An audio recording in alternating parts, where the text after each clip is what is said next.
We humans know our surroundings mainly by our sight. So, should we learn much more about viruses if they have an Instagram account?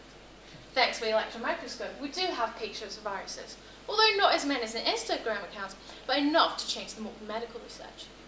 How does this work? We all have the annoying experience of a coin rolling onto a wardrobe. In order to probe it out, we need to find a stick that's small enough to fit into the tiny gap. It's the same for imaging. For everyday objects, light is small enough to help us see. When it comes down to the size of an atom, we need the smallest controllable particles, electrons, to help us review the secret. And this has drastically changed our lives for the past 80 years. For example, being able to see large molecules, including protons, help us design drugs that actually fit in them. Being able to see how atoms are arranged help us to investigate the properties of nanomaterials, along with carving tiny circuits in nanolevels to help us further increase the size and ability of our computers. But can we do better than that? Yes, with the recent discovery of twisted electron beams, we are able to further revolutionize this field once again. First question, what is a twisted beam? While normal beams takes the shape of a solid cylinder, twisted beams can be much more colourful. They can spiral like a staircase, wind up like DNA, or even twist like the fusilli pasta in your kitchen. Now is the big question, how can it change the future? In order to answer this question, we need to take a look at the twisted light beams which changed the optical regime in the past 10 years.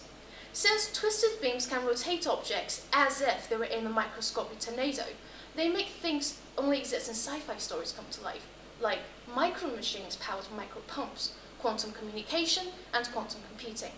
Since twisted electron beams possess the same property, it can achieve all these as well. Moreover, there is a great difference between electrons and photons is that electrons are charged. Since then, they possess magnetism, which is a strong weapon, will help us investigate the magnetic properties of materials, along with we can even control them.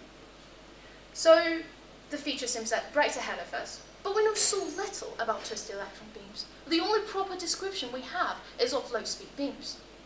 And my job is to devise an accurate theoretical model of the high-speed twisted electron beams. In order to answer questions including, do twisted beams even exist at high speed?